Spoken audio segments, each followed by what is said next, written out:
Letter to my younger self. Dear 16-year-old Kurt, tomorrow at lunch, a kid is going to dare you to take a dip of Copenhagen. If you say yes, like I did, you'll be addicted for the rest of your life. Well, the rest of your life up to the point when you're diagnosed with cancer. I get what you're thinking. You're 16, you're invincible, just like all your buddies. If you were to jump ahead 33 years, you couldn't write a better dream than the one your life is going to be, with one exception. If you say yes tomorrow, you will become addicted to chewing tobacco, and you will get mouth cancer. Baseball has long been known as America's pastime, a historical fixture of America defined by peanuts and Cracker Jacks, century-old rivalries, and the almighty home run. With its rich history and modern popularity, baseball remains influential. Through replicating the superstitions of a favorite player or wearing their jersey, kids in Little League demonstrate the guidance they receive from professional players. Unfortunately, this means that the dangerous habit of chewing tobacco, a facet of baseball culture, is often passed on as well. Smokeless tobacco has long been a staple in baseball dugouts, with 33 to 40% of professional baseball players and 45 to 55% of college baseball players using it regularly. This results in society viewing dipping as an acceptable or normative activity for baseball players, and in consequence makes young baseball players more likely to try smokeless tobacco. As a result of professional role models, peer pressure, or a perceived lack of risk, the use of smokeless tobacco is on the rise in high school athletes. Team sports, especially baseball and hockey, have a strong relationship to smokeless tobacco use. Still deemed acceptable in the world of baseball, this trend is expected to continue if no intervention is made. You will develop sores. You will lose your sense of taste and smell. You will develop lesions. You will lose your gums. They will rot. You will have problems with your teeth for the rest of your life. You will brush your teeth and your mouth will bleed. Not light blood from your gums, but darker blood from deeper inside your mouth. That's the chew destroying your tissue. If you say yes tomorrow, you will begin to kill yourself from the inside out. By chewing tobacco, you are jeopardizing your participation in what will be some of your most important moments.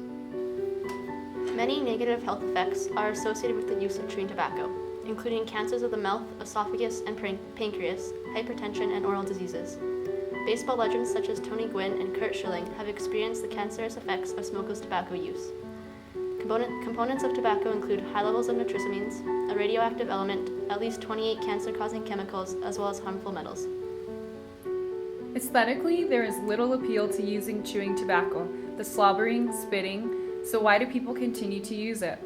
Youth initially see tobacco as cool and start using it in order to achieve social acceptance, making them blind to its long-term effects and nicotine's addictive power. Addiction to nicotine quickly changes the reason for chewing to a stronger need than just being cool. Smokeless tobacco use in baseball reinforces gender norms through the message that teenage boys can't be real men unless they chew. Creation of gender standards leads to consequences of exclusion for those who don't fit. This poses social conflicts, especially for young boys exposed to sport culture and hypermasculinity.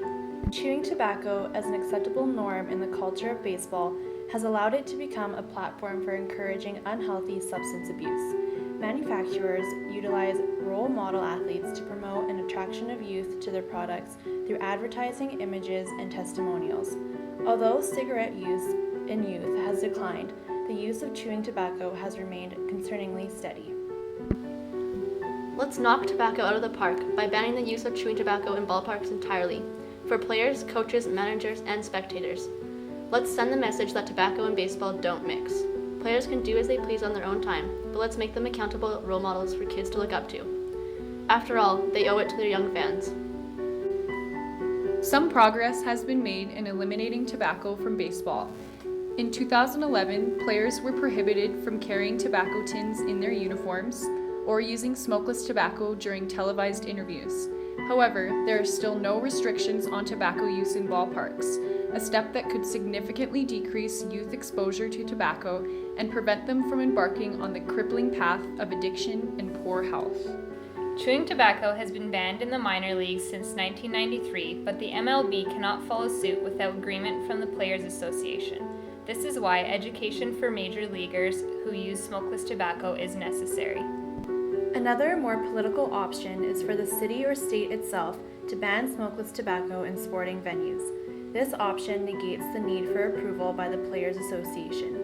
The state of California became the first and only state to take this step and ban the use of chewing tobacco at all Major League Baseball games.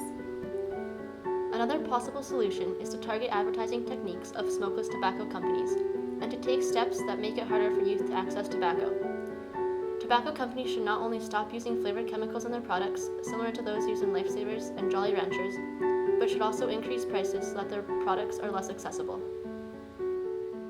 Education plays an important role in changing the social norms associated with the use of smokeless tobacco in all levels of baseball.